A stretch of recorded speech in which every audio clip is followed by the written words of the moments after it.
غام صاحب، جنرل پرویز مشرف صاحب کے ساتھ آپ کے بہت کلوز ریلیشن شپ تھے. انہوں نے آپ کو کریئر میں بھی کافی ہیلپ آؤٹ کیا.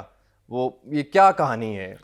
کیسا ریلیشن تھا ان کے ساتھ آپ کا؟ کیریئر میں مجھے اللہ تعالیٰ کے بعد صرف میرے اپنے گٹس ہے جس نے کوئی بھی رول پلے کیا. مشرف صاحب کا تو پورے پاکستان کے پرائیویٹ میڈیا پہ احسان ہے، جس میں آپ بھی بیٹھے، میں بھی بیٹھا ہوں، اور پاکستان کے سارے میڈیا چینلز ہیں، کیونکہ he is the father of private media industry in Pakistan. وہ دور جب 90s کے اندر بے نظیر صاحبہ اور نواز شریف صاحب جیسے ڈیموکریٹس جو تھے وہ پاکستان میں پرائیویٹ میڈیا نہیں دے سکے. آج بھی ایک ڈیموکریٹک گورنمنٹ کے انڈر پی ٹی وی سرکاری ادارہ جو ہمارے پیسوں سے چلتا ہے، آپ کے میرے پیسوں چلتا ہے، وہ انفارمیشن منسٹری کے انڈر ہے. تو مشرف صاحب کا تو یہ احسان ہے اوور آل پاکستان کے پرائیویٹ میڈیا پہ کہ انہوں نے ہمیں اتنی اربوں خربوں روپے کی انڈسٹری دی. اسی کے بطن سے سوشل میڈیا نکلا.